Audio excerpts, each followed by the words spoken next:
Assalamualaikum warahmatullahi wabarakatuh. Halo teman-teman semua, senang sekali kita bisa bertemu kembali. Pada kesempatan kali ini, kita akan melanjutkan pembahasan mengenai Corpelius ASN berakhlak. Semoga kita semua tetap semangat dan fokus sehingga materi yang kita pelajari hari ini dapat menambah pemahaman kita tentang bagaimana menerapkan nilai-nilai berakhlak dalam tugas dan tanggung jawab kita sehari-hari. Sebelum kita masuk ke tahap selanjutnya, izinkan saya memperkenalkan diri terlebih dahulu. Nama saya Hairunisa, peserta Latsar CPNS tahun 2025 dari Kabupaten Balangan.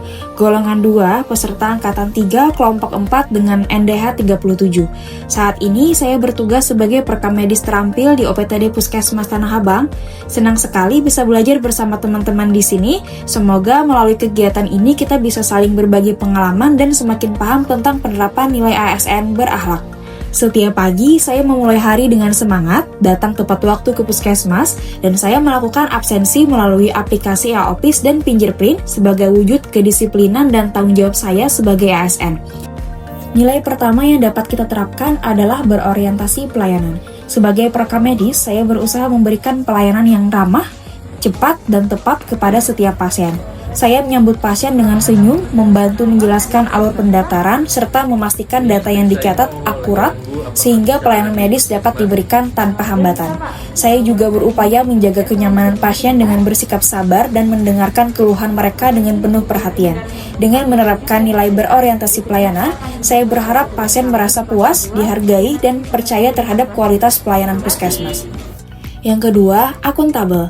Nilai akuntabel saya terapkan dengan menginput data pasien ke sistem e-puskesmas secara lengkap dan sesuai identitas agar tidak terjadi duplikasi rekam medis. Saya juga membuat rekapitulasi jumlah pasien harian dan menyerahkan kepada atasan untuk bahan evaluasi pelayanan. Saya bertanggung jawab penuh atas data yang saya kerjakan dan selalu memastikan laporan sesuai dengan bukti. Yang ketiga, kompeten. Nilai yang saya terapkan yaitu terus berupaya mengembangkan diri dengan belajar secara berkelanjutan. Saya aktif mengikuti pelatihan maupun webinar, baik melalui pelataran sehat, Pormiki, maupun platform lain yang relevan dengan bidang rekam medis. Selain itu, saya rutin membaca regulasi terbaru seperti Permenkes dan pedoman teknis terkait rekam medis, agar pengetahuan saya selalu terbaharui. Nilai harmonis saya implementasikan dengan menjaga komunikasi yang sopan kepada pasien maupun rekan kerja, menghargai perbedaan pendapat saat berdiskusi, dan membantu rekan yang sedang sibuk agar beban kerja merata.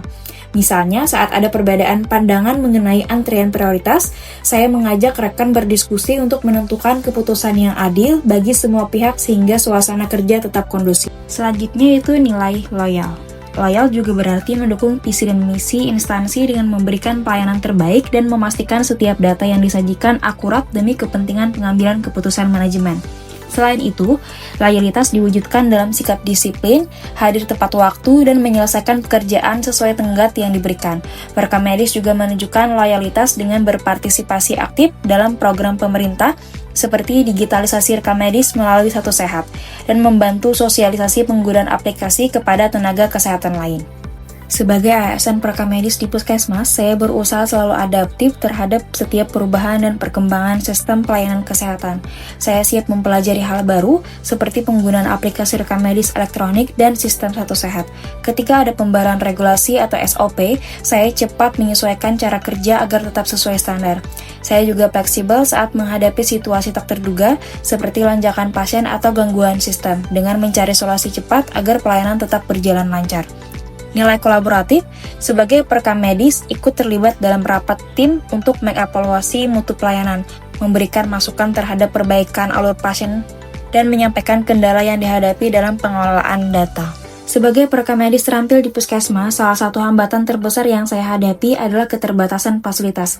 Jumlah komputer yang tersedia sering tidak sebanding dengan jumlah pasien yang harus dilayani. Kadang, saya harus bergantian menggunakan komputer dengan rekan kerja, sehingga input data menjadi tertunda, printer yang digunakan sering bermasalah, menyebabkan keterlambatan mencetak rujukan pasien. Selain itu, ruangan yang sempit membuat pelayanan terasa kurang nyaman, terutama saat pasien menumpuk di loket pendaftaran.